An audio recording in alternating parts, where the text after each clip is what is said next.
నమస్తే welcome to four sides TV political thought నేను విజయ్ శంకర్ తెలంగాణకి కేంద్రం అన్యాయం చేస్తోందంటూ కాంగ్రెస్ అయితే ఇప్పటికే అనేక విమర్శలు చేస్తోంది ఆ నేపథ్యంలోనే ఇటీవల కాలంలో స్వయంగా సీఎం రేవంత్ రెడ్డి వెళ్ళి ప్రధాని మోదీని కలిసినటువంటి విషయం మనందరికీ తెలిసిందే అయితే సానుకూలంగా స్పందిస్తారు రాష్ట్రానికి నిధులు ఇస్తారు అనేటువంటి చర్చే ఎక్కువగా తెలంగాణలో నడిచింది ఎందుకంటే ముందు నుంచి కూడా కేంద్రంతో సఖ్యతగా ఉంటే తెలంగాణకు నిధులు వస్తాయి గత బీఆర్ఎస్ పాలనలో అదే ఆ విధంగా సఖ్యతగా లేకపోవడం వల్లే ఇదంతా కూడా జరిగింది కేంద్రం నుంచి సరైనటువంటి నిధులు రాబట్టుకోలేకపోయారంటూ రేవంత్ రెడ్డి అనేక మార్లు చెప్పడం కూడా మనం చూసాం అయితే ప్రస్తుతం ఆయన స్వయంగా వెళ్ళి ప్రధాని మోదీని కలిసినప్పటికీ అక్కడి నుంచి పెద్దగా సానుకూలంగా స్పందన రానట్లుగానే కనిపిస్తుంది ఎందుకంటే ఇటీవల కాలంలో అంటే 2-3 రోజుల ముందే ఆయన కిషన్ రెడ్డిని ఉద్దేశిస్తూ మాట్లాడుతూ మీరు 8 మంది ఎంపీలను తెలంగాణలో పెట్టుకుని కూడా కేంద్రం నుంచి నిధులు తేలేకపోతున్నారు ఇంకా పచ్చిగా చెప్పాలంటే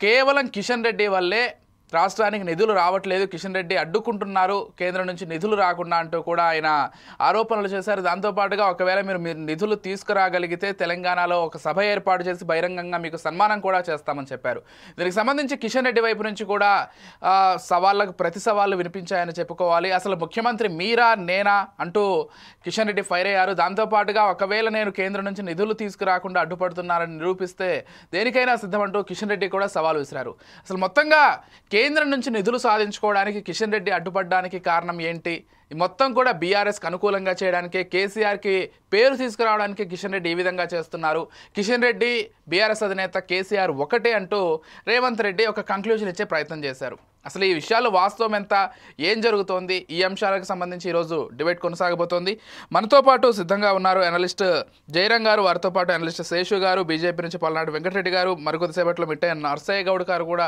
యాడ్ అవుతారు ఎస్ ముందుగా జయరాం గారితో మాట్లాడదాం జయరాం గారు గుడ్ ఈవినింగ్ అండి వెరీ గుడ్ ఈవినింగ్ అంటే చాలా విచిత్రంగా ఉంది ప్రస్తుతం తెలంగాణలో ఉన్నటువంటి పరిస్థితి గమనించినట్లయితే చాలా విచిత్రంగా ఉంది ఎందుకంటే కేంద్రం నుంచి నిధులకు సంబంధించి రేవంత్ రెడ్డి చేసినటువంటి ఆరోపణలు ఏవైతే ఉన్నాయో కిషన్ రెడ్డి అడ్డుపడుతున్నారు కావాలనే ఎందుకంటే పాత బస్తీలో మెట్రోకి సంబంధించి విస్తరణ పనులు కావచ్చు అవన్నీ కూడా నా పేరు మీద క్రెడిట్ అవుతాయి కాబట్టి ఆ క్రెడిట్స్ రేవంత్ రెడ్డి అనేటువంటి వ్యక్తికి రాకూడదని తెలంగాణకి అన్యాయం చేస్తున్నారనేటువంటి విమర్శ చేశారు గతంలో చాలా విమర్శలు చేసుండొచ్చు కాకపోతే అదే బీజేపీకి సంబంధించిన ఎంపీకి సంబంధించి ఇటువంటి విమర్శ చేయడంతో సరికొత్త రాజకీయ అంటే ఇప్పటి వరకు లేదనే చెప్పుకోవాలి ఇటువంటి విమర్శ లేకపోతే ఇటువంటి రాజకీయ పంద ఎలా చూస్తారు అసలు మీరు దీన్ని ఈ విమర్శని కావచ్చు ప్రతి విమర్శని కావచ్చు ఎలా చూస్తారు మీకు ప్యానల్లో ఉన్న మిత్రులకు ఫోర్ సైడ్స్ న్యూస్ ప్రేక్షకులకు నమస్కారం విజయ్ దీంట్లో 2 విషయాలు చాలా కీలకంగా మాట్లాడుకోవాలి రేవంత్ మాట్లాడుతున్న విషయాలు రేవంత్కు ఏం అర్థం కావాలంటే నాకు కిషన్ అన్నతోని రేవంత్ నాకు మంచి మిత్రుడు దాంట్లో డౌట్ ఏం లేదు అంతకంటే కూడా నాకు ఇంకా గొప్ప మిత్రుడు కిషన్ అన్న నాకు చాలా సంవత్సరాలు చూస్తూ దగ్గర నేను హైదరాబాద్లో కాలు పెట్టినప్పటి నుంచి కిషన్ అన్నతో నాకు పర్సనల్ ఇంటిమెసీ ఉంది పర్సనల్ గా కిషన్ అన్నతో చాలా ఇంటిమెసీ ఉంది సో కిషన్ అన్న నాకు తెలిసిన కిషన్ అన్న ఆయన సాఫ్ట్ అది అందరు రాష్ట్రం మొత్తం తెలిసిన అనేది ఒకటి ఆయనకు బయట ఒకటి లోపల ఒకటి అయితే ఉండదు ఆయన చాలా సాఫ్ట్ ఒకప్పుడు వచ్చేసేమో కిషన్ అన్న తీసుకొచ్చేసి బీఆర్ఎస్ కంట కట్టిండు ఇదే కాంగ్రెస్ రేవంత్ నేను పర్సనల్ గా ఉండాల్సిన పని లేదు కాంగ్రెస్ బీఆర్ఎస్ కిషన్ ఒకటే సో బీఆర్ఎస్ కు కిషన్ రెడ్డి అనే వ్యక్తి కోవర్టుగా పనిచేస్తాడు అనే దాన్ని కూడా తీసుకొచ్చాను సో అదొక వాదన తెర మీద తీసుకొచ్చిండు అది పెద్ద నిలబడ్డది అయితే ఏం కనిపించలేదు సో ఇప్పుడు వచ్చేసి మరి బీజేపీ నెక్స్ట్ రేవంత్ కూడా ఒకటే అనే వాదన కూడా వచ్చేసింది మరి దీన్ని ఏమంటారు చోటాబాయ్ బడేబాయ్ అని బీఆర్ఎస్ అన్ని వేదికల మీద డిస్కషన్ కూడా చేసుకుంటూ వచ్చేసింది ఒకవేళ కనుక నీకొచ్చే క్రెడిటే కనుక కిషన్ రెడ్డి గారు తీసేసినట్టు అవుతే ఆ క్రెడిట్ నీకున్న ఒక సీఎం అనే హోదా అంత చిన్నదా అంటే కిషన్ రెడ్డి ముందు నీ సీఎం అనే హోదా చిన్నదని నువ్వు ఒప్పుకుంటున్నావా ఇక్కడ రాష్ట్ర ప్రజలు నిన్ను సీఎం గా కూర్చోబెట్టేస్తే నువ్వు మాట్లాడుకోవాల్సింది ఎక్కడంటే సెంట్రల్ గవర్నమెంట్ లోపల ఒక మినిస్టర్ మాత్రమే కిషన్ రెడ్డి అనే వ్యక్తి తప్ప మొత్తం వ్యవస్థను పూర్తిగా తన కంట్రోల్ చేసుకునే అంత శక్తి ఉందని అనుకోను సో కిషన్ అన్నకి ఏ విధమైన శక్తి ఉంటదంటే రాష్ట్రానికి కావాల్సిన నిధులు నువ్వు మాట్లాడుకుంటూ తీసుకొచ్చేస్తే నువ్వు కలిస్తే ఇలా ఈ తిట్ల పురాణం పక్కన పెట్టి కలిస్తే డెఫినెట్ గా కోఆపరేట్ చేసే శక్తి ఉంటది ఇది నాకు కావాలనే శక్తి ఉంటది మాకు కావాలనే దాన్ని డెఫినెట్ గా మాట్లాడుతుంటావు కానీ నువ్వు ఒకవైపు మాట్లాడాలనుకుంటూనే ఆయన మాట్లాడక ముందే తీసుకురావడానికి నువ్వే చెప్తున్నావు. అంటే అంత క్లారిటీ నీకు ఎక్కడి నుంచి వచ్చింది అనేది ప్రశ్న కూడా మాలాంటి వాళ్ళకు మాట్లాడాల్సి వస్తుంది. ఎందుకంటే జనరల్ గా మనకి ఏదైనా కావాల్సి వచ్చింది అనుకోండి, నువ్వు ఇప్పించు అన్నా అని చెప్తాం, లేదు అనుకుంటే కొంచెం నువ్వు ఉపయోగపడన్నా అని చెప్తుంటావు. అంతేగాని నీ వల్ల కాదు అనే దాన్ని అంత క్లియర్ కట్ గా ఎట్లా చెప్పగలుగుతాడు అన్న విషయాన్ని మరియు ఆయనే అర్థం చేసుకోవాలి, రేవంత్ రెడ్డి అర్థం చేసుకోవాలి.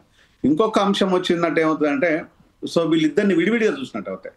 కిషన్ రెడ్డిని కానీ లేకపోతే రేవంత్ రెడ్డిని కానీ విడివిడిగా చూసినట్టు అవుతే, కిషన్ రెడ్డి ఇదే రాష్ట్రానికి సంబంధించిన వ్యక్తి, ఈ రాష్ట్రంలోనో ఇదే ప్రజలతోని మమేకమైన వ్యక్తి, తెలంగాణ ఉద్యమం లోపల కీలకంగా పాల్గొన్న వ్యక్తి, మాట్లాడిన వ్యక్తి, మేమంతా కలిసి పనిచేశాం తెలంగాణ అంశం లోపల.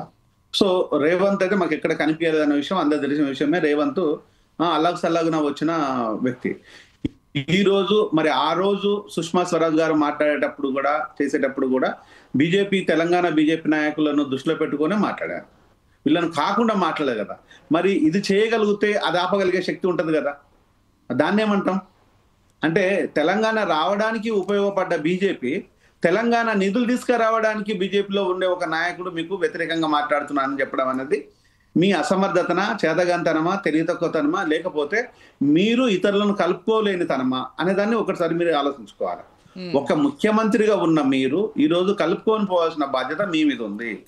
మీరు ఆ 8 మంది ఎంపీలతో మాట్లాడుకుంటారా, లేకపోతే ఒక్కరితో మాట్లాడుకుంటారా, లేకపోతే బండి సంజయ్తో మాట్లాడతావా, లేకపోతే ఇంకెవరితో మాట్లాడతావా, లేకపోతే మోడీతో మాట్లాడతావా, అమిత్ షాతో మాట్లాడతావా? ఇక్కడ ఎవరికి అవసరం లేదు. అంటే జయరాం గారు ఇక్కడ ఒక డౌట్, గతంలో బీఆర్ఎస్ వాళ్ళు ఏమాత్రం సఖ్యతగా లేరు కాబట్టే నిధులు రాలేదు, ఈసారి నేను పూర్తిగా సఖ్యతగా ఉంటాను, ఒక రాష్ట్రానికి కేంద్రానికి ఎటువంటి సంబంధాలు ఉంటాయో ఆ సంబంధాలన్నీ కూడా చాలా చక్కగా వ్యవహరిస్తానంటూ కూడా చెప్పుకొచ్చారు. మరి ఏమైంది ఆల్ ఆఫ్ సడన్? అంటే రేవంత్ రెడ్డి సఖ్యత ఉండాల్సిన అవసరం రేవంత్ రెడ్డికి ఉంది, కిషన్ రెడ్డి అనేది అవసరం లేదు. రేవంత్ రెడ్డికి ఎలాంటి అవసరాలు ఉన్నాయంటే, ఇప్పుడు సెంట్రల్ గవర్నమెంట్ తోని తను వద్దన్నా లేదన్నా కూడా తను డెఫినెట్ గా ఉండాలి. ఒకటి వచ్చేసి ముఖ్యమంత్రి హోదాలో నువ్వు నిధులు తెచ్చుకోవాలంటే వాళ్ళతో ఫ్రెండ్షిప్ చేయాలి, సో వాళ్ళతో మమేకం అయితే ఉండాలి, ఇక్కడ అంశాలను అక్కడ తెలియజేసుకోవాలి. రెండు విధాలుగా నువ్వు డెఫినెట్ గా వాళ్ళతో బాగానే ఉండాలి.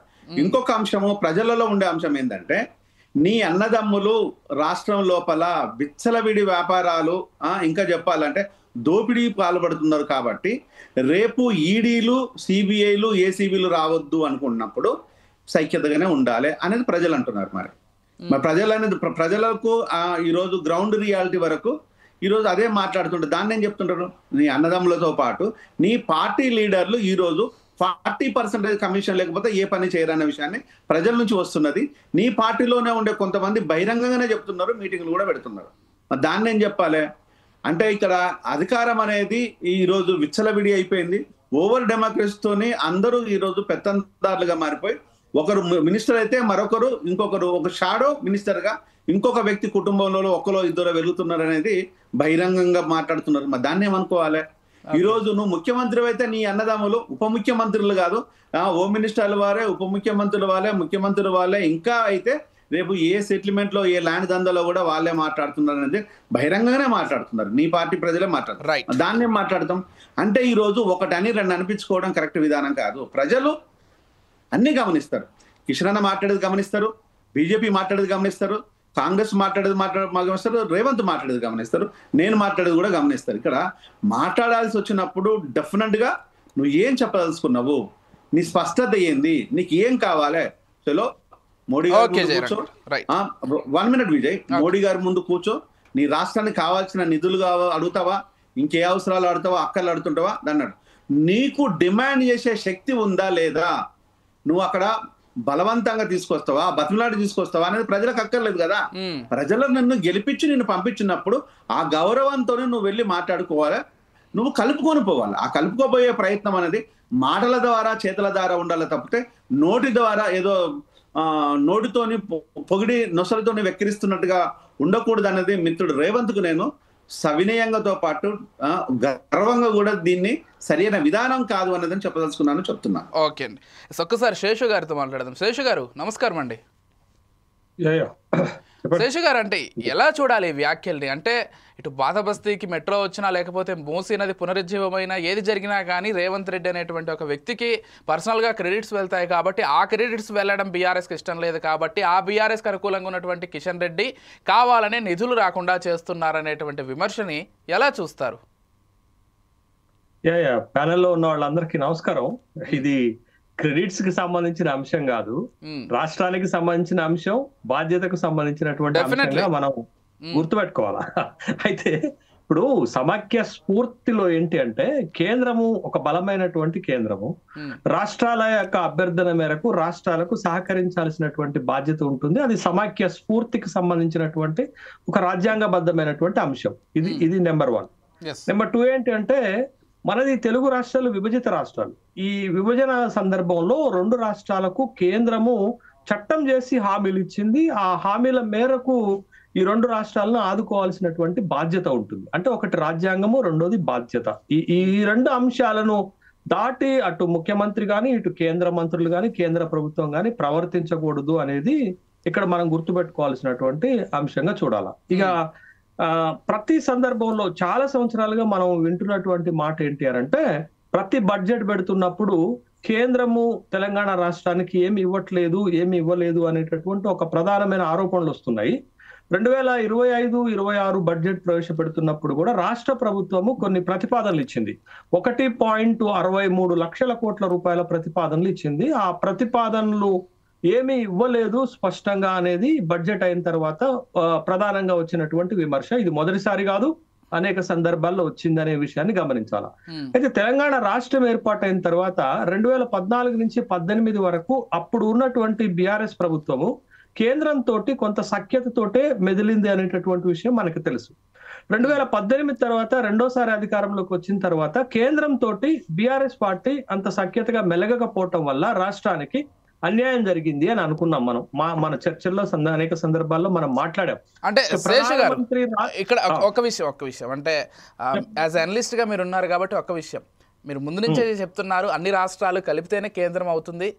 ఇక్కడ ఖచ్చితంగా కేంద్రం, రాష్ట్ర ప్రభుత్వాలు, ఆయా పార్టీలు వ్యక్తిగతంగా ఎలా ఉన్నా కానీ రాష్ట్రాలకు ఇచ్చేటువంటి నిధుల్లో చాలా న్యాయంగా ఉండాలి, అన్ని రాష్ట్రాలను ఒకే విధంగా చూడాలి, అన్ని రాష్ట్రాలకి ఆయా రాష్ట్రాలకు అవసరాలకు తగ్గట్లుగా నిధులు కేటాయించాల్సి ఉంటుంది. ఇక్కడ పార్టీలు, వ్యక్తులు కేంద్రానికి అనుకూలంగా లేనంత మాత్రాన ఇటువంటి అంటే నిధులు ఇవ్వకపోవడం కావచ్చు, లేకపోతే రాష్ట్రాలను పట్టించుకోకపోవడం కావచ్చు, ఎంతవరకు కరెక్ట్ ఇది? ఇప్పుడు పార్టీలుగా పనిచేయొద్దు, ప్రభుత్వాలుగా పనిచేయాలి. ఇప్పుడు కేంద్ర ప్రభుత్వం, రాష్ట్ర ప్రభుత్వాలుగా పనిచేయాలి, కానీ పార్టీలుగా పనిచేస్తే అది సంకుచితత్వం అవుతుంది కదా, అది నారో యాటిట్యూడ్ అవుతుంది. మనం ఇక్కడ గమనించాల్సింది అంశాలు కూడా అదే. కేంద్ర ప్రభుత్వం పైన పదే ఆరోపణలు వస్తున్నటువంటి సందర్భాలను మనం చూస్తున్నాం. అయితే ఇక్కడ నేను చెప్తున్నది ఏంటి అనంటే, నేను చెప్తున్నది కాదు, నీతి ఆయోగ్ ఏర్పాటవుతున్నప్పుడు ఒక ప్రిన్సిపల్ ఉంది. బలమైనటువంటి రాష్ట్రాలు ఉన్నప్పుడే బలమైనటువంటి కేంద్రం ఏర్పాటు అవుతుంది అనేటటువంటి ఒక ప్రిన్సిపల్ ఉంది. ఆ ప్రిన్సిపల్ మేరకే ఆ సంస్థను ఏర్పాటు చేసినటువంటి వాళ్ళు పనిచేయాల్సినటువంటి అవసరం కూడా ఉన్నదనేటటువంటి విషయాన్ని గమనించాలి. అయితే ప్రధానమంత్రి స్థాయి వ్యక్తి, ప్రధానమంత్రి స్వయంగా తెలంగాణ రాష్ట్రానికి వస్తే రాష్ట్ర ప్రభుత్వము ముఖ్యమంత్రి వెళ్ళనటువంటి రోజులు మనం చూసాం. అయితే మూడోసారి ఎన్నికలు జరిగిన తర్వాత, మొదటిసారి కాంగ్రెస్ ప్రభుత్వం తెలంగాణలో అధికారంలోకి వచ్చిన తర్వాత కొంత పద్ధతి మారింది, సిస్టమ్ మారింది అని అనిపించింది మనకి. ఎందుకనంటే పదే రేవంత్ రెడ్డి గారు హైకమాండ్ దగ్గరికి వెళ్ళినా, ఢిల్లీ వెళ్ళినా, 36 సార్లు వెళ్ళినా, 37 సార్లు వెళ్ళినా కేంద్ర మంత్రులను, ప్రధానమంత్రిని, కేంద్ర హోంమంత్రిని కలిసి రాష్ట్రానికి సంబంధించినటువంటి అంశాలను ప్రస్తావిస్తున్నటువంటి సందర్భంలో రాష్ట్రానికి మంచి జరుగుతుంది అనేటటువంటి ఒక ఆశ అయితే కల్పించగలిగారు. కాబట్టి రాష్ట్ర ప్రభుత్వము తన రిక్విజేషన్స్ ని కేంద్ర ప్రభుత్వానికి ఇస్తున్నటువంటి నేపథ్యంలో కేంద్రం ఏమిస్తుంది అనేది ఒక ప్రశ్న. రెండోది ఏంటి అనంటే, తెలంగాణ రాష్ట్రంలో శాసనసభ ఎన్నికల్లో కాంగ్రెస్ కి అధికారం ఇచ్చినా, మీరు లోక్సభకు ఎన్నికలకు వచ్చేసరికి 2 జాతీయ పార్టీలను సమానంగా ఆదరించి ఇక్కడి నుంచి 8 మంది ఎంపీలను కేంద్రానికి పంపించుకున్నప్పుడు ఈ 17 మంది ఎంపీల బాధ్యత ఏంటంటే, విభజన చట్టంలో ఉన్నటువంటి వాటితో పాటు మన రాష్ట్రానికి అవసరమైనటువంటి ప్రాజెక్టులను, నిధులను, గ్రాంట్స్ ని తీసుకురావాల్సినటువంటి బాధ్యత వాళ్ళందరిపైన ఉంటుంది. ఇది ఎవరో అప్పజెప్పేటటువంటిది కాదు. వాళ్ళంతటికి వాళ్ళే ఇనిషియేట్ తీసుకొని ఆ చట్టంలో ఉన్నటువంటి హామీలను, లేకపోతే రాష్ట్రానికి న్యాయంగా సమైక్య బద్ధంగా లేకపోతే రాజ్యాంగబద్ధంగా రావాల్సినటువంటి వాటిని తీసుకురావాల్సినటువంటి బాధ్యత వాళ్ళందరిపైన ఉంటుంది. బట్ ఆ విధంగా పనిచేస్తున్నారా లేదా అనేటటువంటిది మనం విశ్లేషణ చేసుకోవాల్సినటువంటి అంశంగానే మనకు కనపడుతుంది. అయితే ఇక్కడ ఏం జరుగుతుంది, రాజకీయాలు ఎక్కువ జరుగుతున్నాయండి. పని కంటే కూడా రాజకీయ ఆరోపణలు, రాజకీయంగా పైచేయి సాధించుకునేటటువంటి ప్రయత్నంలో రెండు పార్టీలు లేకపోతే గతంలో పాలించిన పార్టీ కూడా ప్రయత్నం చేస్తుంది అనేది. మొత్తం తెలంగాణలో రాజకీయం తప్ప పని కనపట్లేదండి, రాజకీయం తప్ప సంక్షేమం కనపట్లేదండి, రాజకీయం తప్ప అభివృద్ధి కనపడట్లేదు. అది ఏ పార్టీ కూడా అతీతమైనటువంటిదిగా మనం మాట్లాడుకోవాల్సినటువంటి అవసరం లేదు. అయితే ఇప్పుడు 2-3 రోజుల క్రితం ముఖ్యమంత్రి గారు ప్రధానమంత్రిని గారిని కలిశారు. ప్రధానమంత్రి గారిని కలుసుకున్నటువంటి సందర్భంలో తను ఒక 5 అంశాలను ప్రధానమంత్రి ముందు ఉంచారు. నా బేసిక్ క్వశ్చన్ ఏంటంటే, ఒకటి, ఇప్పుడు డబుల్ ఇంజన్ సర్కార్ ఉంటేనే ఆ సర్కార్లకు సహకరిస్తారా అనేటటువంటి ఒక అపోహ కలుగుతుంది. డబుల్ ఇంజన్ సర్కార్ ఉంటే మంచిది అనేటటువంటిది కేంద్రం చెప్తుంది, భారతీయ జనతా పార్టీ చెప్తుంది. ఒకవేళ అట్లా లేనటువంటి పక్షంలో ఇప్పుడు మీకు బెంగాల్ అదే ఆరోపణ చేస్తుంది, కేరళ అదే ఆరోపణ చేస్తుంది, కర్ణాటక అదే ఆరోపణ చేస్తుంది, తెలంగాణ అదే ఆరోపణ చేస్తుంది, తమిళనాడు అదే ఆరోపణ చేస్తుంది. ఒకే విధమైనటువంటి ఆరోపణ చేస్తున్నారు. అంటే ఇక్కడ మనకి కొరవడుతుంది ఏంటి, సమైక్య స్ఫూర్తి కొరవడుతుంది. ఢిల్లీలో గవర్నమెంట్ వచ్చిన 24 గంటల్లో, రేఖా గుప్తా ప్రమాణం చేసినటువంటి 12 గంటల్లో యమున ప్రక్షాళన ప్రారంభమైంది. యమునా నదికి హారతిచ్చి యమునా ప్రక్షాళన ప్రారంభమవుతుంది. మరి ఇప్పుడు దశాబ్దాలుగా హైదరాబాద్ ప్రజలు, ఇందాక మన అన్న కూడా హైదరాబాద్ లో ఉంటారని చెప్పారు, దశాబ్దాలుగా హైదరాబాద్ ప్రజలు, దశాబ్దాలుగా నల్లగొండ ప్రజలు మూసీ నదితోటి పడుతున్నటువంటి ఇబ్బందుల మేరకు ఇవాళ మూసీ ప్రక్షాళన చేస్తున్నామంటే, మూసీ ప్రక్షాళనకు నిధులు చాలా పెద్ద మొత్తంలో కావాలా? సరే, అది కాంట్రాక్ట్ ఎవరికి ఇస్తున్నారు అనేది నాకు అనవసరం అండి. అది for the state interest I don't consider about that one, నాకు అది అక్కర్లేదు. కానీ మూసీ ప్రక్షాళన జరగాలని నేను అనుకుంటున్నాను. రాష్ట్ర ప్రభుత్వం మూసీ ప్రక్షాళన ప్రతిపాదన చేసింది. ప్రధానమంత్రి గారు ముందు పెట్టినప్పుడు బడ్జెట్ లోనో లేకపోతే తను స్వయంగా కలిసినప్పుడు ఒక హామీ ఇవ్వాలి. ఎస్, రేవంత్ రెడ్డి మీ ప్రతిపాదన బాగుంది, మేము దానికి సంబంధించినటువంటి నిధులు ఇవ్వడానికి ఆలోచన చేస్తాం అనేటటువంటి హామీ తెలంగాణకు రాకపోతే, being a Telangana people, being a Telangana citizen, నాకు అసంతృప్తి ఉంటుందా ఉండదా? అక్కడ ఢిల్లీలో యమునా నది ప్రక్షాళన క్షణాల మీద ప్రారంభమవుతుంది బీజేపీ అధికారంలోకి వచ్చిన తర్వాత. మరి తెలంగాణలో మూసీ ప్రక్షాళన ఎందుకు ప్రారంభం కాదు అనేటటువంటి ఒక బేసిక్ ప్రశ్న ముందుకు ఒకసారి వెంకటరెడ్డి గారిని ఆ సందర్భంలో నాకేమనిపిస్తుంది, తెలంగాణ ప్రజలుగా, తెలంగాణ వ్యక్తిగా నాకేమనిపిస్తుందంటే, కేంద్ర ప్రభుత్వం తెలంగాణ పైన సీత కన్ను వేస్తుంది, తెలంగాణ పైన విచక్షణ చూపెడుతుంది అనేది. మీరు అవకాశం ఇస్తే ఒక మాట చెప్తాను. ఇటీవల ఇప్పుడు మీకు బడ్జెట్ సెషన్లు జరుగుతున్నప్పుడు నిర్మలా సీతారామన్ గారిని తెలంగాణకు సంబంధించినటువంటి ఎంపీలు అడిగారు, మరి మాకు తెలంగాణకి ఏమిచ్చారంటే తను చెప్పినటువంటి మాటలు టకటగా చెప్పేస్తానండి. పిఎం మిత్ర కింద కాకతీయ టెక్స్టైల్ పార్క్ ఇచ్చాము, జహీరాబాద్ లో ఇండస్ట్రియల్ కారిడార్ పెట్టాము, గిరిజన విశ్వవిద్యాలయం ఇచ్చాము, 26,500 కిలోమీటర్ల జాతీయ రహదారి ఇచ్చాము, భారత మాల్లో 4 గ్రీన్ ఫీల్డ్ కారిడార్లు ఏర్పాటు చేశాము, రైల్వే ప్రాజెక్టుల కోసం 5,337 కోట్లు ఇచ్చాము, 5 వందే భారత్ రైళ్లు ఇచ్చాము, 40 రైల్వే స్టేషన్లు పునరుద్ధరణ చేశాము, ప్రధానమంత్రి ఆవాస్ యోజన కింద 2 లక్షల గృహాలు ఇచ్చాము, స్వచ్ఛ భారత్ మిషన్ కింద 38 లక్షల నల్లా కనెక్షన్స్ ఇచ్చాము, 82 లక్షల ఆయుష్మాన్ కార్డులు ఇచ్చాము, 199 జల్ జీవన్ కేంద్ర ఔషధి కేంద్రాలు ఏర్పాటు చేశాము, 1.21 లక్షల జన్ధన్ ఖాతాలు ఇచ్చాము, 75 లక్షల ముద్రా ఖాతాలు మంజూరు చేశాము, వెనుకబడిన జిల్లాలకు 2,700 కోట్ల రూపాయల నిధులు కేటాయించాము. ఇదంతా ఏందండి? ఇది ఏమన్నా ఒక తెలంగాణ రాష్ట్రానికి ప్రత్యేకంగా రాష్ట్రాలకు ఇచ్చినట్లు తెలంగాణకి ఇచ్చారు, దేశంలో అన్ని రాష్ట్రాలకు ఇచ్చినట్టు తెలంగాణకి ఇచ్చారు. తెలంగాణ ఏం కోరుతుంది? విభజన చట్టంలో ఇచ్చిన హామీ కోరుతుంది. తెలంగాణ ఏం కోరుతుంది? హైదరాబాద్ లాంటి ఒక నగరాన్ని అదే ప్రపంచంలోనే ఒక అత్యుత్తమైనటువంటి నగరంగా ఏర్పాటు చేయడానికి మెట్రో సెకండ్ ఫేజ్ అడుగుతుంది, మూసీ ప్రక్షాళన అడుగుతుంది, RRR అడుగుతుంది, రీజనల్ రైల్వే లైన్ అడుగుతుంది, తర్వాత డ్రై పోర్ట్ కు సంబంధించినటువంటి అంశం బందర్ పోర్టు తోటి కనెక్టివిటీ అడుగుతుంది. ఈ 5 కదా ప్రధానమంత్రి ముందు పెట్టింది. ఒక్కటనే ఇవ్వాలి కదా, ఒక్కదానిపైన స్పష్టత ఇవ్వాలి కదా. ప్రధానమంత్రి దేశానికి ప్రధానమంత్రి, తెలంగాణ ప్రజలను కూడా చూసుకోవాల్సినటువంటి అవసరం ఉంది కదా. దేశంలో భాగమే కదా తెలంగాణ. రేపు పొద్దున తెలంగాణలో భారతీయ జనతా పార్టీ అధికారంలోకి వస్తుందని బలంగా నమ్ముతున్న వాళ్ళలో నేను ఒకటి కదా. మరి తెలంగాణకి ఇవ్వాలి కదా. రైట్. మరి తెలంగాణకి నిధులు ఇవ్వకపోతే నేను ఎట్లా ఆహ్వానిస్తాను భారతీయ జనతా పార్టీ? ఒక్కసారి పల్నాడు వెంకటరెడ్డి గారిని అడుగుదాం ఈ ప్రశ్నలన్నీ కూడా. వెంకటరెడ్డి గారు నమస్కారం అండి. నమస్తే. ఏంటి వెంకటరెడ్డి గారు ఎలా చూస్తారు? ఏంటి కిషన్ రెడ్డి గారు అసలు నిధులు రాకుండా అడ్డుకుంటున్నారు అనేది విమర్శ, రేవంత్ రెడ్డి గారికి క్రెడిట్ రాకూడదంటే మరి వ్యక్తిగతంగా రాజకీయం చూసుకోవాలి, కానీ ఇట్లా రాష్ట్రానికి నిధులు రాకుండా చేయడం ఎంతవరకు కరెక్ట్ అండి? ముందుగా మీకు అలాగే 4 Sides టీవీ ప్రేక్షకులకి ప్యానల్ పెద్దలందరికీ నమస్కారం. రేవంత్ రెడ్డి గారు చెప్పే మాటలు కానీ ఇచ్చే స్టేట్మెంట్స్ అన్ని కూడా బ్లాక్మెయిల్ రాజకీయాలు. రోజుకో స్టేట్మెంట్ ఇస్తా ఉన్నారు. ఓ రోజేమో కేసీఆర్ పార్ట్నర్ అంటారు, ఇంకో రోజేమో రకరకాల మాటలు మాట్లాడతారు. ఇది రకరకాల ప్రాజెక్టులు అడ్డుకుంటున్నారని చెప్పేసి కిషన్ రెడ్డి గారిని ప్రస్తావించుకుంటూ అంటా ఉన్నారు, పర్సనల్ గా మాట్లాడుతూ ఉన్నారు. ఆయన చేతగాక చేయలేక, ఆయనకు దమ్ము లేక, ధైర్యం లేక ఆయన మరి ఇచ్చిన హామీలన్నీ కూడా 6 గ్యారెంటీలు కానీ, దగ్గర 66 హామీలు కానీ, లేకపోతే 400 అంశాలు, ఇవన్నీ కూడా భారతీయ జనతా పార్టీని అడిగి ఇచ్చారా? ఇది వాళ్ళ మేనిఫెస్టోలు మేము అమలు చేయాలన్నా, భారతీయ జనతా పార్టీ అమలు చేయాలన్నా? వాళ్ళు ఎవరిని అడిగించారు? వాళ్ళకి తెలియదా? బీఆర్ఎస్ పార్టీ 7 లక్షల కోట్ల రూపాయలు అప్పులు చేసిన తెలియదు వాళ్ళకి? రేపొద్దున మేము నెలకి 6,800 కోట్ల రూపాయలు వడ్డీ కట్టాల్సి వస్తుందని తెలియదు వాళ్ళకి?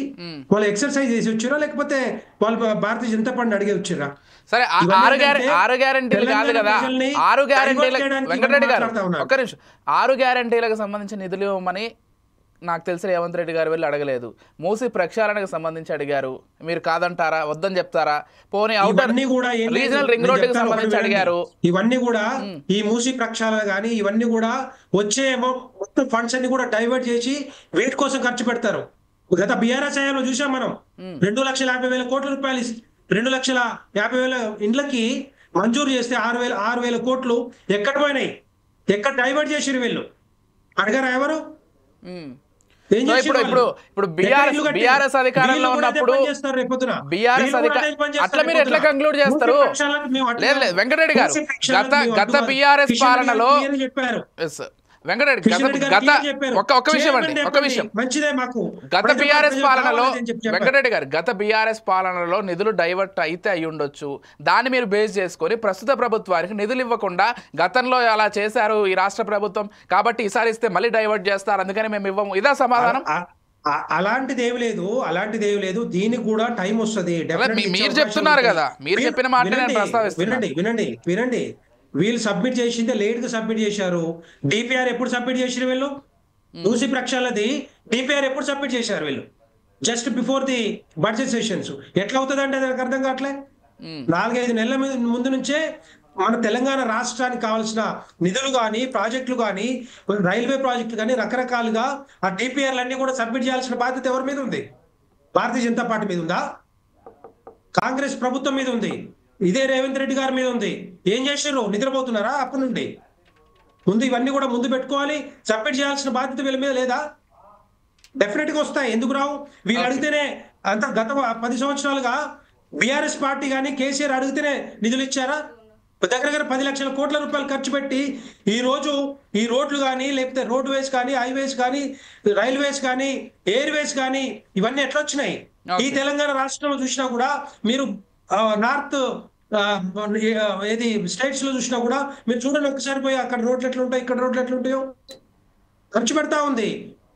తెలంగాణ రాష్ట్రానికి ప్రధానమంత్రి నరేంద్ర మోడీ గారు మరి డెఫినెట్ గా బాగుపడాలని ఆలోచనతో ఖర్చు పెడతా ఉన్నారు.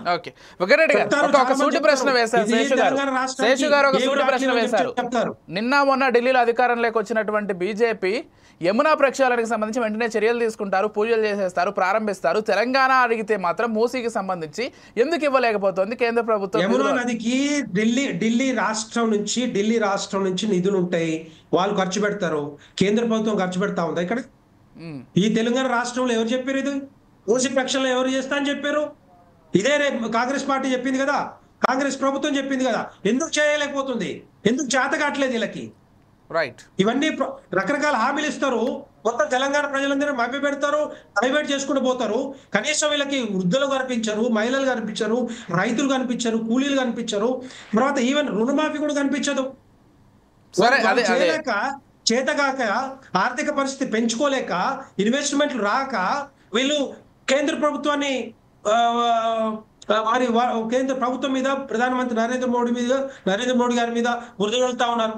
పట్టగాల్చి మీదేయడం. ఇవే డైవర్ట్ రాజకీయాలు, బ్లాక్మెయిల్ రాజకీయాలు. కిషన్ రెడ్డి గారు అంటే రేపు నిధులు వస్తాయని అనుకుంటున్నాడు ఆయన. ఇది కాదు కావాల్సింది. మీరు చేయాల్సిన పనులు చేయకుండా, మీరు ఇవ్వాల్సిన హామీలు ఏదైతే డిపిఆర్లు ఇవ్వకుండా ఇప్పుడు బురద జల్లితే ఎట్లా నాకు అర్థం కాదు. ఓకే, అంటే కేవలం తెలంగాణ రాష్ట్రానికి మేము కంకణబద్దులై ఉన్నాం. భారతీయ జనతా పార్టీ డెఫినెట్ గా తెలంగాణ రాష్ట్రాన్ని వెంకటరెడ్డి గారు ఒక ప్రశ్న ఫైనల్ గా, కేవలం రేవంత్ రెడ్డి అనేటువంటి ఒక వ్యక్తికి వ్యక్తిగత ఇమేజ్ ఎక్కడా రాకుండా చూసుకుంటోంది బీజేపీ. అందుకే కేసీఆర్ తో కుమ్మక్కయ్యి రావాల్సిన నిధులు కూడా రాకుండా చేశారనేది స్వయంగా ముఖ్యమంత్రి చేసినటువంటి కామెంట్. మీరు రోజు రేవంత్ రెడ్డి గారు రోజు ఒక స్టేట్మెంట్ ఇస్తున్నారు, మీరు నమ్ముతారా? మీరు నమ్ముతారా? చర్చలు ఎందుకు వస్తున్నాయి ఇక్కడ? ప్రతి దాని మీద చర్చ ఎందుకు వస్తుంది? మీరు నమ్ముతారా చెప్పండి, నాకు చెప్పండి. అంటే స్వయంగా రాష్ట్ర ముఖ్యమంత్రి అంత పెద్ద కామెంట్ చేస్తే బ్లాక్ మెయిల్ రాజకీయాలు చేస్తున్నారు అని చెప్తారు, ఒకరోజు రకరకాల స్టేట్మెంట్ వదులుతూ ఉంటారు.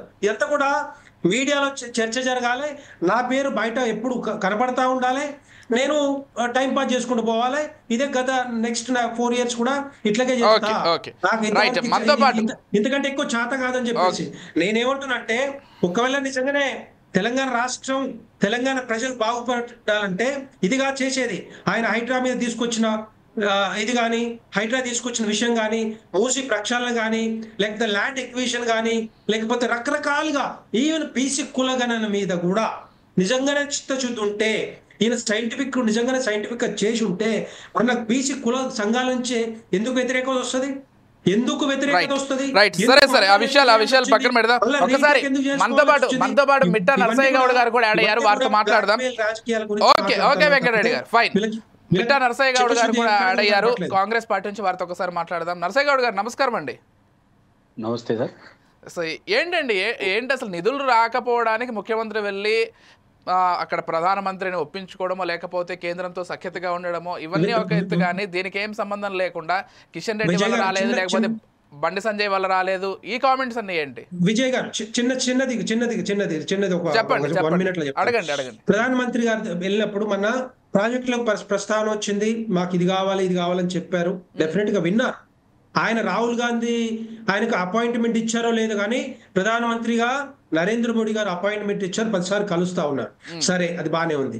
దాంతో పాటుగా ప్రధానమంత్రి నరేంద్ర మోడీ గారు ఒక లేఖ ఇచ్చుకుంటూ ఒక ప్రస్తావన, ఈ తెలంగాణ రాష్ట్రంలో ఇన్ని నిధులు వస్తా ఉన్నాయి, ఇన్ని ప్రాజెక్టులు మరి పెండింగ్ లో ఉన్నాయి, రహదారులు పెండింగ్ లో ఉన్నాయి, రకరకాల ఎయిమ్స్ కు ఈవెన్ వాటర్ కానీ ఈవెన్ పవర్ కనెక్షన్ కూడా లేదు, రకరకాల 3 ప్రాజెక్టుల కింద దగ్గర 18,000 కోట్ల రూపాయలకి మీరు అనుమతులు ఇవ్వలేదు, రైల్వే ప్రాజెక్టులు ఉన్నాయి, ఇవన్నీ కూడా. తర్వాత దాంతో పాటుగా 2017 నుంచి 22 వరకు పిఎం ఆవాస్, ప్రధానమంత్రి ఆవాస్ యోజన కింద మేము 6,000 కోట్ల రూపాయలు ఇస్తే దాన్ని కూడా పట్టించుకోలేదు. ఇవన్నీ కూడా మీరు పూర్తి చేయండి, 31 మార్చి లోపల మీరు ఒక సర్వే చేస్తే మొబైల్ అప్లికేషన్ ద్వారా మేము డెఫినెట్ గా నిధులు ఇస్తామని చెప్పి మరి ఉల్టా ఇదే ముఖ్యమంత్రి గారికి చెప్పారు, ఇదే ముఖ్యమంత్రి గారికి లేఖ ఇచ్చారు. ఆయన అనుకోలేదు డెఫినెట్ గా ఇట్లా ఉంటుందా అనేసి. ఇన్ని వేల కోట్ల రూపాయలు పెండింగ్ లో ఉన్నాయి, మేము ఇస్తామని చెప్పి ఉల్టా మరి ముఖ్యమంత్రి గారికి ఇచ్చారు, రేవంత్ రెడ్డి గారికి లేఖ. చెప్పండి, వారు చెప్తారు. నరసయ్య గౌడ్ గారు, ఏంటంటే కేవలం రాష్ట్ర ప్రభుత్వం ఇక్కడ రాష్ట్రంలో ఏం చేయలేకపోతుంది కాబట్టి ఏదో ఒక బ్లేమ్ గేమ్ ఆడేసి మొత్తం కేంద్ర ప్రభుత్వం ఏమి ఇవ్వట్లేదు కాబట్టి తెలంగాణలో ఏ పని జరగట్లేదు అనేటువంటి ఒక విజన్ని తెలంగాణ ప్రజలకు చూపించే ప్రయత్నం చేస్తున్నారు ముఖ్యమంత్రి గారు అనేది బీజేపీ వాళ్ళ ఆరోపణ. ఏం చెప్తారు? వాయిస్ క్లియర్ ఉందన్న? ఎస్ క్లియర్గా ఉందండి, చెప్పండి. ముందుగా మీకు ప్యానెల్లో ఉన్న పెద్దలకు, వ్యూవర్స్ కు నమస్కారం. కొద్దిగా మధ్యన వెంకటరెడ్డి గారు ఇంటరప్ట్ చేయకుండా వినమని మాత్రం ఆయన చెప్పిందంతా నేను విన్నా. ముఖ్యంగా ఈ తెలంగాణ రాష్ట్రానికి ఈ కలిసి వచ్చే కాలం వస్తే నడిచి వచ్చే ముఖ్యమంత్రి వచ్చినట్టు మన రేవంత్ రెడ్డి గారు వచ్చారు. అది మన అదృష్టం. ఎందుకంటే కడుపు కట్టుకుని 18 గంటలు సెక్రటేరియట్ చుట్టూ తిరుగుకుంటా, ప్రజల చుట్టూ తిరుగుకుంటా పాలన చేస్తా ఉన్నారు, ప్రజలకు అందుబాటులో ఉన్నారు. దానికి మనం హర్షించాలి. రెండో ముఖ్యమైన విషయం ఏంటంటే కిషన్ రెడ్డి గారి గురించి చెప్పాలి. ఇప్పుడు కిషన్ రెడ్డి గారు ఎక్కడ అడ్డుపడ్డరు, నేను ఎందుకు నిధులు రాకుండా చేస్తున్నాను ఆయన చెప్తున్నా. నేను సూటి ప్రశ్న చేస్తున్నా. మూసి ప్రక్షాళన చేస్తాని నడుము కట్టుకున్నటువంటి రాష్ట్ర ప్రభుత్వానికి అడ్డం పడుకొని ఆ మూసిలో రోజు నిద్ర చేసిన పెద్ద మనిషి ఎవరండి? అంటే దేనికి చేయాల్సి వచ్చింది? నేను ఏమంటున్నా, అంతకు ముందు 28,000 కట్టడాలు, అక్రమ కట్టడాలు ఉన్నాయి, వీటిని తొలగించాలని గత ప్రభుత్వ చీఫ్ మినిస్టరు కేసీఆర్ గారు చెప్పినప్పుడు వీళ్ళకి తెలియదా?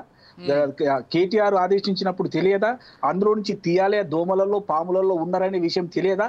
కేవలం రాజకీయ లబ్ధి కొరకు మాత్రమే ఒక రోజు పోయి అందులో పండుకొని ఆ ప్రక్షాళన మంచిది అంటే ఓ సబర్మతి కావాలి, ఇంకోటి కావాలి, గమున కావాలి, కానీ ఇది మాత్రం వద్దన్నట్టు దాన్ని ఆపడానికి రాజకీయ రచ్చ చేసి తన మిత్రులను, టీఆర్ఎస్ మిత్రులను కలుపుకొని దాన్ని అడ్డం అనుకున్నారు. నేను అంటున్నా, అందుకే ముఖ్యమంత్రి గారు స్ట్రైట్ గా మాట్లాడుతున్నారు ఏంటంటే కిషన్ రెడ్డి గారు అభివృద్ధికి ఆటంకం చేస్తా ఉన్నారు తెలంగాణలో. రెండో విషయం చెప్తాను, కిషన్ రెడ్డి గారు మీరు ఎప్పుడైనా ఏ పేపర్ అన్నా, నేషనల్ న్యూస్ కానీ నేషనల్ ఛానల్ కానీ ఏదన్నా చూడండి, ఎప్పుడన్నా తెలంగాణ గురించి ఈ ప్రాజెక్టు కావాలి, ఈ తెలంగాణకు ఈ ఇండ్లు కావాలి, ఈ తెలంగాణకు ఇది ఓల్డ్ సిటీకి ఇది కావాలని ఎప్పుడన్నా అడిగినట్టు ఒక స్టేట్మెంట్ ఎప్పుడన్నా చూసిరా మీరు? ఒక్కసారి కూడా కేవలం తెలంగాణ నుంచి గెలిచి మంత్రి పదవులు అనుభవించడం తప్పితే తెలంగాణ ప్రజలకు ఇసుమంతైనా చేయనటువంటి ఏ నాయకుడైనా ఒకరు ఉన్నారు భారతీయ జనతా పార్టీలో అంటే అది కేవలం కిషన్ రెడ్డి గారికి వర్తిస్తుంది. ఇలా కిషన్ రెడ్డి గారు నిజం చెప్పేది ఏంటంటే ఆయన అభివృద్ధికి ఆటంకం, ఆయన ఏం చేస్తున్నా కూడా తెలియదు, కేవలం మంత్రి పదవిలో అలంకరించుకొని కూర్చున్నాడు తప్పితే ఆయన తెలంగాణ గురించి, తెలంగాణ పేద ప్రజల గురించి ఏమీ మాట్లాడరు. అలాంటి వాళ్ళు తెలంగాణ గురించి మేము ఏదో చేస్తామని ఎవరు ఎక్స్పెక్ట్ చేస్తారండి? మేము కలవడం జరుగుతుంది ప్రధానమంత్రి గారిని, వారికి విన్నపాలు ఇవ్వడం జరుగుతూ ఉంది. ఒక్క బడ్జెట్ లో చూస్తే అదనంగా ఒక్కటి రాదు, వాళ్ళకు ఊతకర్రలుగా నిలబడ్డటువంటి ఏపీ ప్రభుత్వానికి ఇస్తారు, లేకపోతే బీహార్ ప్రభుత్వానికి ఇస్తారు. అంతే తప్ప ప్రతిపక్షాలు ఉన్నటువంటి ఏ ప్రభుత్వానికి కూడా రూపాయి చిల్లి గవ్వ కూడా చెల్లించిన చరిత్ర లేదు. ఇలా చంద్రబాబు నాయుడు లేకపోతే వాళ్ళ గవర్నమెంట్ లేదు కాబట్టి అడగోలు నిధులు ఇస్తా ఉన్నారు. అదే విధంగా అక్కడ నితీష్ కుమార్ లేకపోతే కుదరదు కాబట్టి వాళ్లకు నిధులు ఇస్తా ఉన్నారు. మిగతా వాళ్ళకి ఎందుకు ఇస్తలేరు అంటే ఇక్కడ ఫెడరల్ స్ఫూర్తి దెబ్బ తిన్నట్టే కదా. ఇంకో మూడో విషయం చెప్తాను, మొన్న ఇది మన బండి సంజయ్ గారు చెప్తారు, కులగణన అంతా ఒట్టిదట, కులగణన అంతా తప్పుల తడకట. ఎక్కడన్నా మీరు ఎప్పుడైనా చేసినరా? కనీసం దేశవ్యాప్తంగా చేయమంటే చేతగాలే, చేసిన దాన్ని కూడా తప్పు పడతారా మీరు? ఏ రకంగా కనిపిస్తా ఉంది?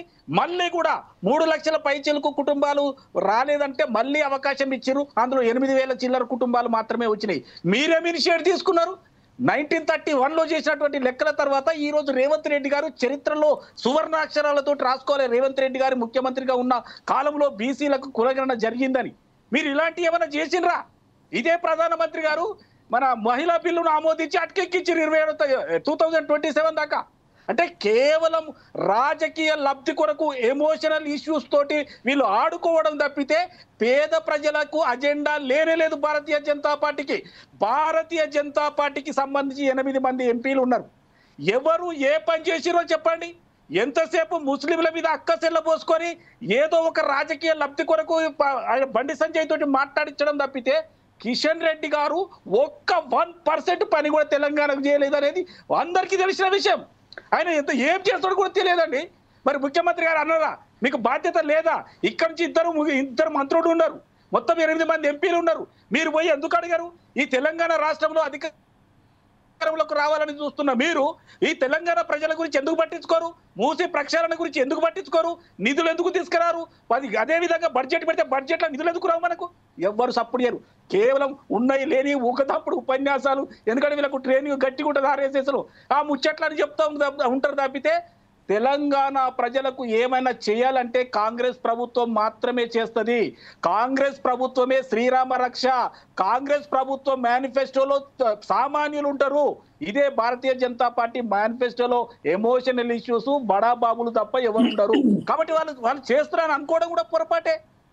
లాస్ట్ విషయం ఏంటంటే గత 10 సంవత్సరాలుగా మీరు బేరీజ్ వేసుకోండి, గత 10 సంవత్సరాలుగా జనరల్ గా 41% నీతి ఆయోగ్ నుంచి వచ్చినాయి తప్పితే అదనంగా ₹1 కూడా ఇచ్చిరేమో. అదనంగా నేను మళ్ళీ చెప్తున్నా, అదనంగా ₹1 ఒక్క ప్రాజెక్టు కూడా ఇవ్వలేదు.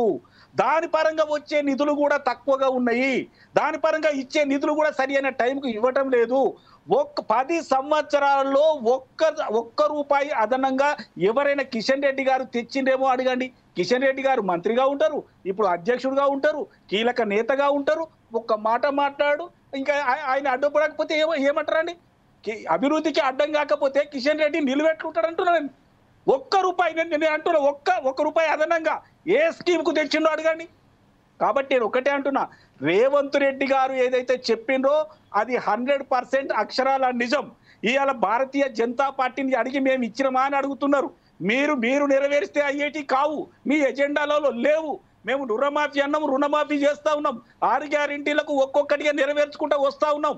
మేము అడిగింది మూసీ ప్రక్షాళన గురించి అడుగుతా ఉన్నాం, మిగతా నిధులకి లేకపోతే ఓల్డ్ సిటీలో మెట్రో గురించి అడుగుతా ఉన్నాం. ఇలాంటి వాటికి నిధులు ఒక్కదానికైనా ఒక్క రూపాయైనా ఒక్కసారైనా కిషన్ రెడ్డి మాట్లాడిండా, తెచ్చిండా, అభివృద్ధి చేసిండా? కాబట్టి నేను అదే అంటున్నా, కిషన్ రెడ్డి గారు జీవిత కాలములో భారతీయ జనతా పార్టీకి బడ్డెను, తెలంగాణ ప్రజలకు బడ్డెను. ఆయన ఒక్క పని కూడా చేయడం అనేది వాస్తవం అనేది మీరు తెలుసుకోవాల్సిన విషయం.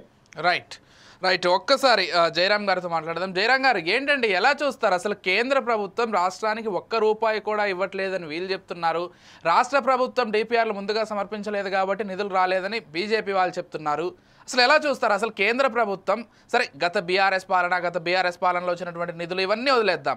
ప్రస్తుతం కాంగ్రెస్ అధికారంలోకి వచ్చిన తర్వాత కేంద్ర ప్రభుత్వం తెలంగాణ రాష్ట్రానికి ఏమిచ్చింది అంటే ఏం చెప్తారు? అంటే ఇవి రాజకీయాలు. ఏమి ఇచ్చింది, ఏం తీసుకుంటాం అనేది రాజకీయాలు. ప్రభుత్వాలతో ఉండే సంబంధాలు వేరు, రాజకీయాలు వేరు. రాజకీయాలు మాట్లాడంటేనేమో ఇగో మేము మూసీ నది ప్రక్షాళన పెట్టుకున్నాము, మూసీ నది కోసం డబ్బులు ఇవ్వలేదు. లేకపోతే సో NHA ప్రోగ్రామ్ అంటే national health schemes NHS programmes ఉన్నాయి, దానిపైన డబ్బులు ఇవ్వలేదని అడగడం. అంటే రాజకీయాలు మాట్లాడడం వేరు, ప్రణాళికబద్ధంగా మనము ఒక ప్రభుత్వము ఇంకో ప్రభుత్వంతో మమేకమై తెచ్చుకోవటం అనేది వేరు. దీనికి ఎంపీలు కానీ ఎమ్మెల్యేలు కానీ భారతీయ జనతా పార్టీ కానీ ఎవరు కోఆపరేట్ చేయాల్సిన అవసరం పని లేదు. ఎందుకంటే ఇక్కడ రాజ్యాంగబద్ధంగా ఎన్నుకున్న ఒక ముఖ్యమంత్రి సీటు అంత తక్కువదనే విషయాన్ని రేవంత్ ఎందుకు ఆ తక్కువ అంచనా వేసుకుంటున్నా అనేది నాకు అర్థం కాని విషయం. నాకు అర్థం కాని ఏంటంటే, బలమైన అధికారము ముఖ్యమంత్రిగా ఉన్నప్పుడు, అధికారంలో ఉన్నప్పుడు నువ్వు ముఖ్యమంత్రివి, నువ్వు కన్విన్స్ పోయి నువ్వు పోయి నీ కన్వీనియంట్ టైంలో కన్విన్స్ చేసి తెచ్చుకోవాల్సిన బాధ్యత నీ మీద ఉంది. దానికి వచ్చేసి ఇక్కడ నాయకులు అడ్డుకున్నారని చెప్తే, ఇక్కడ నాయకులు ఆ ప్రభుత్వంలో ఉన్న కీలకమైన వ్యక్తులే కదా. అప్పుడు వీళ్ళని నిందించాల్సింది వీళ్ళని కాదు కదా, నిందాల్సింది మోడీని నిందించు, భారతీయ జనతా పార్టీ అధినేతలు నిందించు. అది ఎందుకు నిందించట్లేదు? ఇంతకుముందు మా శేషు చాలా క్లియర్గా చెప్పిండు.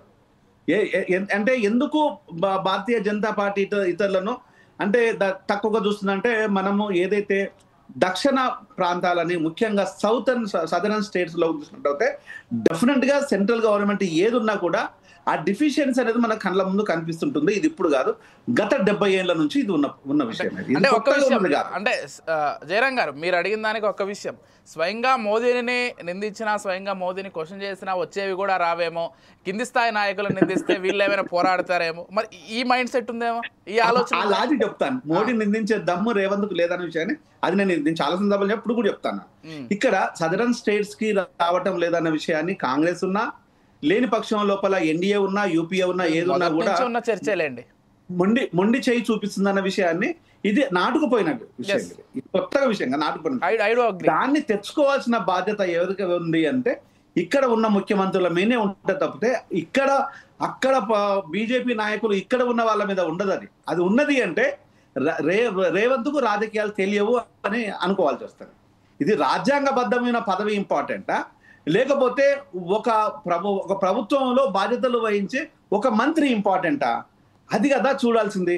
ఎందుకు నువ్వు తక్కువ అంచనా వేసుకుంటున్నావు అనేది ఒక అంశం. ఇంకొక అంశం విషయం లోపల ఇక్కడ ఎందుకు మోడీని డైరెక్ట్ నిందించాలంటే, ఇప్పుడు కులము కుటుంబం దీన్ని మనం చాలా క్లియర్గా గత ప్రభుత్వం ఉన్నప్పుడు నేనే 10 ఏళ్ల నుంచి చాలా గొడవ పెట్టేసాము. ఒక సంవత్సరం, 2 సంవత్సరం, 3 సంవత్సరం, 4 సంవత్సరాలు చూసిన తర్వాత సినిమా అంతా వేరుగా మారిందని చెప్పేసి కేసీఆర్ని మనం నిలదీశాము, కడిగాము. ఇక్కడ ఒక కులం కుటుంబమే పాలన జరుగుతుంది అని చెప్పుకుంటూ వచ్చాము. ఈ రోజు కూడా నీ అన్నదమ్ములు, కనీసము వార్డు మెంబర్లు కూడా లేరు. నీ అన్నదమ్ములు, నెక్స్ట్ వచ్చేసి ఎక్కడికైనా ఎవరికైనా సంబంధించిన నీ కుటుంబ సభ్యుల కులంలో కొంతమంది, అందరినీ నేను కలిపి అంత పిచ్చోనైతే కాదు కానీ కొంతమంది దాన్ని బంధుత్వం పేరుతోనో కులం పేరుతోనో ఇన్ఫ్లుయెన్స్ చేసుకుని ఈరోజు ఆ ట్యాగ్ లైన్ తోని ఒక ట్యాగ్ లైన్ పెట్టుకొని ఆ ట్యాగ్ లైన్ తోని ఈరోజు రెవెన్యూలో ఏం చేస్తున్నారు, పోలీస్ వ్యవస్థ ఏం చేస్తుంది, ఇతర వ్యవస్థలు ఎట్లా విధ్వంసం జరుగుతున్నాయి, దాన్ని ఎందుకు గమనిస్తలేవు నువ్వు? మంత్రులు ఈ రోజు నేను స్ట్రైట్ గా చెప్తున్నాను, మీకు దమ్ము ధైర్యం ఉంటే రేవంత్, నీ ప్రధానంగా ఉన్న నీ ఆరోగ్య శాఖ మంత్రి ఆరోగ్య శాఖను ఏమైనా ప్రక్షాళన చేస్తున్నాడా, పరిశీలిస్తున్నాడా? ఈరోజు ఆరోగ్య శాఖ ఎవరికి అవసరం? నిరుపేదలకు, నిరక్షరాస్యులకు. మరి వాళ్ళకు నిజమైన ఆరోగ్యాన్ని అందించేసి మందులు ఏమైనా కొన్నారా, ఉన్నాయా? ఈరోజు అక్కడ మెడిసిన్స్ ఏమన్నా అవైలబిలిటీ ఉన్నదా? నేను ఒక డాక్టర్ని, నాకు అక్కడ ఉన్న విషయాలు నీ గ్రామంలో పిహెచ్సి నీకు తెలిసో తెలీదో కానీ తెలంగాణలో ఉన్న ఏ పిహెచ్ సెంటర్లో ఎక్కడ అవైలబిలిటీ ఉందో నాకు తెలుసు. ఎందుకంటే మేము ప్రజా జేసీ తరపు నుంచి పనిచేస్తున్నాం, ఎక్కడెక్కడ ఎలాంటి ఇబ్బందులు చూస్తున్నాం. దాంతో పాటు విద్యాశాఖలో నీ చేతిలో ఉన్న విద్యాశాఖ ఈరోజు ఆగం పట్టిస్తున్న, అది కూడా పేదలకు ఉపయోగపడదు కదా. ఒకవైపు పేదలకు ఉపయోగపడే 2 శాఖలు ఈరోజు నిర్వీర్యం కాకపోవడానికి ఎవరు? బీజేపీ కారణమా, బీఆర్ఎస్ కారణమా, ఎవరు కారణం అని చెప్పాలి? ఇది చాలా కీలకమైన విషయం. ఇది వీళ్ళు కారణం కాదు. ఈ రోజు మరి ప్రోటోకాల్ ఎంజాయ్ చేయడానికి నీ కళ్ళు కనిపించడం లేదా నీ అన్నదమ్ములు చేస్తుంటే అది నీకు అపవాదు కాదా? అది నువ్వు నీ అన్నదమ్ములకు ఏ అర్హత ఉందని వాళ్ళు ప్రోటోకాల్ ఎంజాయ్ చేస్తారు? ఆ రోజు కవిత కాళ్ళ మీద పడిన వెంకటరామరెడ్డి ఐఏఎస్ ఆఫీసరు ఈ రోజు నీ అన్నదమ్ముల వెనకాల చేతులు కట్టుకున్న ఐఏఎస్ ఐపీఎస్ ఆఫీసర్లు, వాళ్ళకి మీద తేడాలే ఉన్నది. ఆ రోజు కాళ్ళు పట్టుకున్నారు, ఈ రోజు చేతులు కట్టుకున్నారు. ఆ కాళ్ళు పట్టుకోవడానికి చేతులు కట్టుకోవడం పెద్ద తేడాలు ఉన్నాయా? 2 ఒకటే కదా. అంటే ఇది ఈ రోజు నువ్వు ఏం మాట్లాడుతున్నావు? స్టిల్ నేను ప్రశ్నించేది ఒకటే, నీ కులం కుటుంబం తప్ప నీ కులంలో కొంతమంది, నీ కుటుంబంలో అందరూ పెత్తనాన్ని చెలాయించుకుంటూ ఈ రోజు నీ పార్టీ లోపల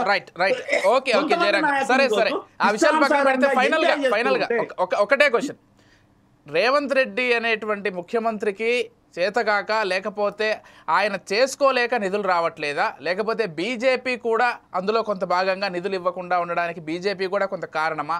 అంటే ఏం చెప్తారు ఫైనల్ గా? అసలు ఏది 100% రేవంత్ రెడ్డికి నోరు తప్పితే బ్రెయిన్ తో ఆలోచించాలి కదా. నోరును పెట్టాలి. ఎక్కడ పెట్టాలి? నోరును పెట్టినవు కాబట్టి, మాటలు తిట్టినవు కాబట్టి, ప్రజలు నమ్మారు కాబట్టి నిన్ను ముఖ్యమంత్రిని చేశారు. ఇప్పుడు నోటితో పని చేయాల్సిన పని లేదు, బ్రెయిన్ తో మాత్రమే చెయ్యాలి. ఇది ముఖ్యమంత్రిగా ఉండాలి. బీఆర్ఎస్ కి ఏం సంబంధం లేదంటారు? ఇది బీఆర్ఎస్ కి ఏం సంబంధం అండి? బీఆర్ఎస్ ఒకవేళ కనుక అనుకుందాం, బీఆర్ఎస్ ఈరోజు సచిన పాము లాంటిది, బీఆర్ఎస్ కూరలు తీసిన నాగుపాము లాంటిది. ఈరోజు బీఆర్ఎస్ ఎక్కడ పనిచేస్తుంది?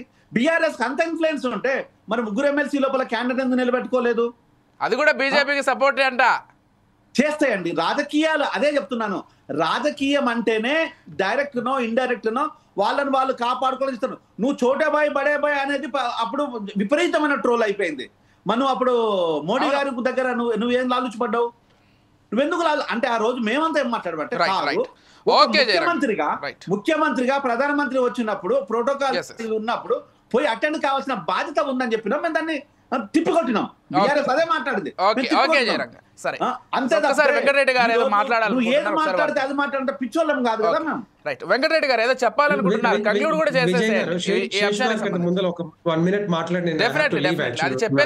చేసేసేయండి. అదే కంక్లూడ్ చేస్తాను. ఇప్పుడు నేను ఏమంటున్నానంటే, రేవంత్ రెడ్డి గారికి ఇప్పుడు ఆర్థిక స్థితి బాగలేదు కాబట్టి ఎంతసేపు ఉన్నా కూడా భారతీయ జనతా పార్టీ మీద బురద చల్లాలి. వీళ్ళ మీద పూర్తి వ్యతిరేకత వచ్చింది, తెలంగాణ ప్రజలకి పూర్తిగా వచ్చేసింది. మీరు ఊర్లలోకి వెళ్ళండి, సర్వేలు చేయండి, ప్రతి ఒక్కరు కూడా తిడతా ఉన్నారు. ఈ కాంగ్రెస్ పార్టీని, కాంగ్రెస్ ప్రభుత్వాన్ని అనవసరంగా గెలిపించినావు. అంతకుముందు బీఆర్ఎస్ సాహెబ్లు అట్లాగే ఉండే, ఇప్పుడు కూడా అదే విధంగా ఉంది. ఎట్టి పరిస్థితుల్లో వీళ్ళని ఈ స్థానిక సంస్థల ఎన్నికలు వస్తా ఉన్నాయి, వీళ్ళు ఓడించాలని ఆలోచన ఉంది. అందుకే వీళ్ళ చేతకాక 3 ఎమ్మెల్యే స్థానాల్లో 2 ఒక్క దాంట్లోనే పోటీ చేశారు. 2 దాన్ని మరి దాంట్లో పోటీ కూడా చేయలేదు. ముందు కూడా ధైర్యం కూడా రాలేదు. ఎందుకంటే వీళ్ళు ఎట్లాగా గ్రాడ్యుయేట్స్ ఉన్నారు, 34 లక్షల మంది, వాళ్ళకి నిరుద్యోగ వృత్తి ఇస్తా అని చెప్పి ఈ 6 గ్యారెంటీలతో పాటుగా ఒక హామీ కూడా ఇచ్చారు. ఒక్కొక్కరికి 50,000 రూపాయలు బాకీ ఉన్నారు. ఆ భయం ఒకటి ఉంది. దాంతో పాటుగా టీచర్లు పట్టించుకోలేదు. సో ప్రతి ఒక్కరిని కూడా వీళ్ళు పట్టించుకోలేదు. కాబట్టి ఈ రోజు నాకు చెడ్డ పేరు వస్తుంది. ఈ చెడ్డ పేరుని కిషన్ రెడ్డి గారి మీదనో, లేకపోతే బండి సంజయ్ గారి మీదనో, లేకపోతే బీజేపీ మీద రుదితే ఇది అటే పోతుంది, నాకు తగలదు అనుకుంటున్నారు. కానీ అది మొత్తం కూడా వీళ్ళు ఏం చేసినా కూడా, ఏ పని చేసినా కూడా వీళ్ళకే బ్యాక్ ఫైర్ అవుతా ఉంది, వీళ్ళకే బూమరాంగ్ అవుతా ఉంది. తెలంగాణ రాష్ట్ర ప్రజల మన మైండ్లో వీళ్ళ మీద పూర్తిగా వ్యతిరేకత ఉంది కాబట్టే ఈ స్థానిక సంస్థల ఎన్నికలని ప్రతి ఒక్కటి ఏదో ఒక రోజు తీసుకొస్తా ఉన్నారు. వీళ్ళకి నిజంగా చిత్తశుద్ధి ఉంటే హైడ్రా మీద పెద్ద తతంగం చేశారు కదా, మరి ఏమైంది, ఎటుపోయింది అదంతా కూడా? వీళ్ళ మీద మళ్ళా వెనకాల వ్యతిరేకత, బిల్డర్లతోటి, రాజకీయ నాయకులతోటి, పెద్ద పెద్ద బాబులతోటి వ్యతిరేకత వచ్చింది కాబట్టి వెనక్కి తగ్గారు. మరి హైడ్రా ఎటుపోయా? మూసి ప్రక్షాళన అన్నారు, దాన్ని ఇంతకుముందు చెప్తా ఉన్నారు. నేనేమంటున్నంటే కిషన్ రెడ్డి గారు ఏమంటున్నారు, మూసి ప్రక్షాళన చేయాలని చాలా సార్లు చెప్పారు. ఎందుకు ఆ రోజు ఒకరోజు నిద్ర చేశారంటే, మీరు ఆ నదీ మూసి పరివాహక ప్రాంతంలో పేద ప్రజలు చాలా మంది ఉన్నారు, వాళ్ళకి ఒక ఇల్లు కట్టించి పంపించండి, లేకపోతే వాళ్ళు ఎటు పోవాలని చెప్పి దానికోసం వచ్చారు తప్పితే వీళ్ళు ఎప్పుడు చెప్పలేదే. మీరే చేతగాక కట్టలేకపోతా ఉన్నారు, మీరే చేతగాక చేయలేకపోతా ఉన్నారు. ప్రక్షాళన ఎందుకు చేయట్లేదు? మీరే కదా చెప్పింది చేస్తామని చెప్పారు. మీరే కదా చెప్పి తెలంగాణ ప్రజలను డైవర్ట్ చేసి సీట్ బ్యాంక్ సాధించుకొని ప్రభుత్వంలోకి వచ్చారు. ఎక్కడ పోయింది ఇదంతా కూడా? ఈ ఆలోచనలు ముందు రాలేదా? అంటే ప్రభుత్వంలోకి వచ్చాక ఒక మాట, ప్రభుత్వంలో వచ్చిన తర్వాత ఇంకొక మాట. ఇదే రోజుకు మీరు పూట గడుపుకునే రోజులు ఇవన్నీ కూడా. మీరు ఇదే విధంగా ఇంకొక 4 సంవత్సరాలు చేసే అవకాశాలు ఉంటాయి. మీకు చేత కాదు, చేయలేరు. తెలంగాణ ప్రజలు ఆల్టర్నేటివ్ గా భారతీయ జనతా పార్టీని చూస్తా ఉన్నారు. మళ్ళీ మొన్న కూడా ఒక స్టేట్మెంట్ ఇచ్చారు, బీఆర్ఎస్ అట బీజేపీలు కలుస్తుందట. ఇదే స్టేట్ ఇట్లనేగా రోజుకో పూటకో మాట. బీఆర్ఎస్ బీజేపీలు కలుస్తుందా? సో ఇవన్నీ ఏంటంటే బురద జల్లే రాజకీయాలు తప్పితే, ఈ రోజు అమిత్ షా గారు కూడా ఒక మాట చెప్పారు, ఎట్టి పరిస్థితుల్లో బీఆర్ఎస్ పని అయిపోయింది. తెలంగాణ రాష్ట్రంలో అవినీతి కుంభకోణాలు కూరుకుపోయారు. వీళ్ళతో చేత కాకనే మరి ఇప్పుడు రేపొద్దున ఆల్టర్నేటివ్ గా కాంగ్రెస్ భారతీయ జనతా పార్టీ ఉద్భవించింది, రేపు అధికారంలోకి వస్తుందని చెప్పి శేషు గారు మళ్ళీ ఇందాక కూడా సీఎం గారు మాట్లాడుతూ ఇదే పునరుద్ఘాటించారు.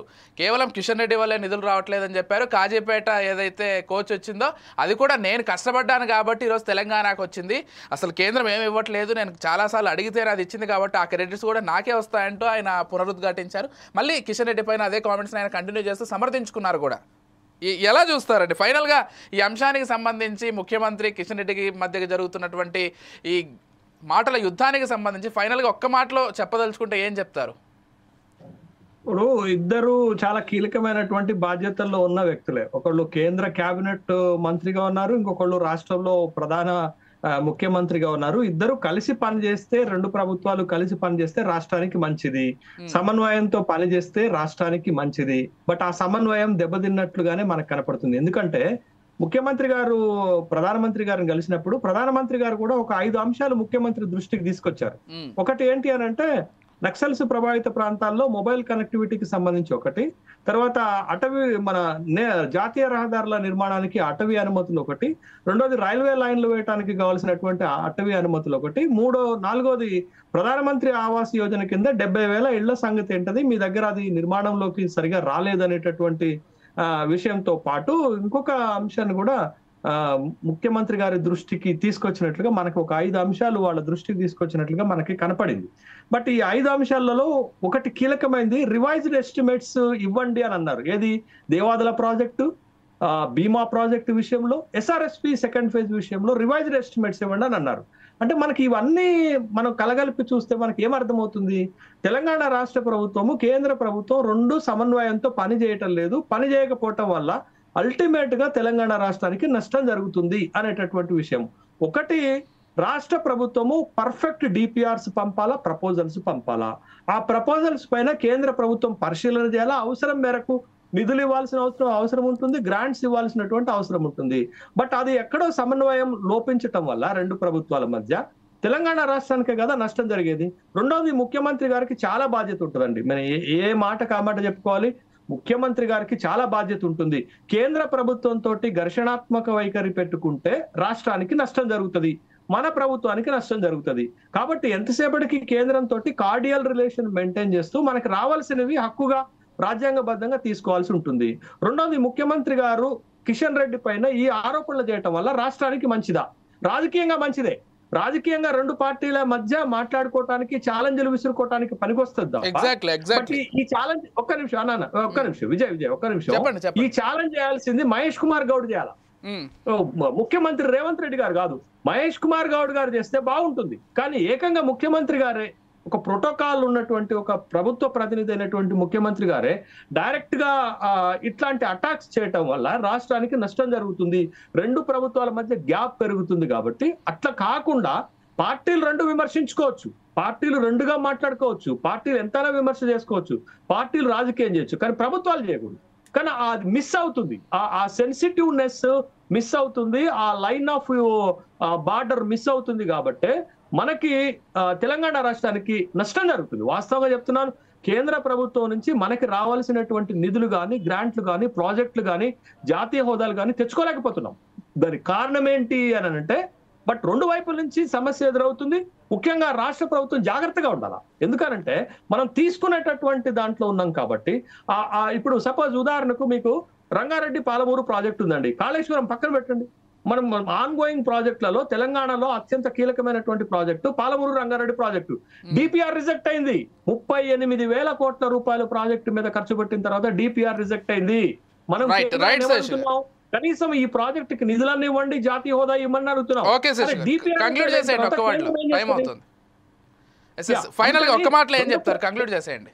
ఒక్కటే మాట, రెండు ప్రభుత్వాలు కలిసి పనిచేయాలి. ఇలాంటి రాజకీయ పరమైనటువంటి విమర్శలు డైరెక్ట్ గా ముఖ్యమంత్రి లాంటి వాళ్ళు చేస్తే బాగోదు అనేటటువంటి విషయాన్ని నేను చెప్పదలుచుకున్నాను. రైట్, ఫైనల్ గా కాంగ్రెస్ నర్సయ్య గారితో మాట్లాడదాం. ఏం చెప్తారండి ఫైనల్ గా? అసలు మొత్తంగా ఈరోజు బీజేపీ పైన కాంగ్రెస్ పైన బీజేపీ విమర్శలు చేసుకుంటున్నాయి. కానీ అల్టిమేట్గా నష్టపోయేది, నిధులు రాకపోతే నష్టపోయేది డెఫినెట్గా తెలంగాణ ప్రజలు అనేటువంటి విషయాన్ని ఇటు రాష్ట్ర ప్రభుత్వంగా మీరు గుర్తుంచుకోవాలి, కేంద్ర ప్రభుత్వంగా వాళ్ళు గుర్తుంచుకోవాలి. మీరేం చెప్పదలుచుకున్నారు? అసలు కేంద్రం ఇచ్చేటువంటి ఆలోచనలో ఉందా, లేకపోతే ఇక్కడ ఎవరైనా అడ్డుపడుతున్నారా? అసలు ఏం చెప్తారు ఫైనల్గా? ఒక్క మాటలో చెప్పాలంటే ఏం చెప్తారు?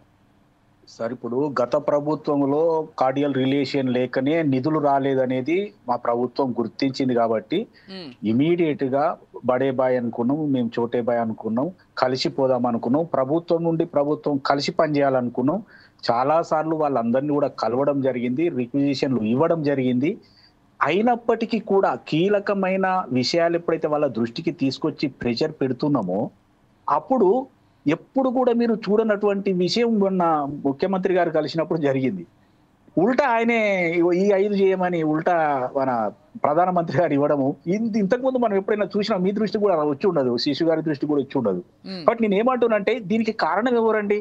ఇప్పుడు ప్రధానమంత్రికి తెలంగాణలో పలానా ప్రాజెక్టులో ఇవి విషయాలు ఉంటాయని అంత ఈజీగా తెలియదు.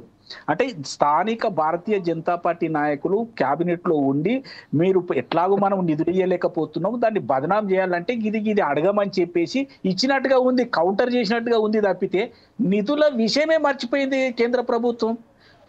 అది నేనేమంటున్నా, మామూలుగా రావడానికి వీళ్ళంటే 41% ఏదైతే వస్తుందో రాజ్యాంగం ప్రకారం అవి వెనుకకో ముందుకో ఇస్తారేమో. కానీ నేను ఒకటే అడుగుతున్నా కిషన్ రెడ్డి గారిని, అయ్యా మీ హయాములో గత 10 సంవత్సరాలు, ఇప్పుడు మీరైతే మంత్రిగా ఉన్నారు కదా, అదనంగా నేను కిషన్ రెడ్డి గారిని, నేను తెలంగాణలో ఉన్న భారతీయ జనతా పార్టీ కీలక నేతను, నేను క్యాబినెట్ లో ఉన్నా కాబట్టి నాది నడుస్తుంది, హుకుము నడుస్తుంది అని చెప్పేసి తెలంగాణ ప్రజలను సంతోషపరచడానికి ఏ ఒక్కటైనా అదనంగా తెచ్చారా అని నేను అడుగుతున్నా.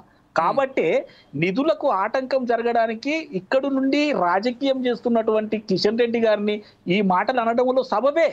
కాబట్టి ముఖ్యమంత్రి గారు ఇలా కిషన్ రెడ్డి గారిని ఈ విధంగా విమర్శించడానికి తెలంగాణ ప్రజలకు తెలుసుకోవాల్సిన అవసరం ఉంది. అసలు ఎందుకు వస్తలేవు?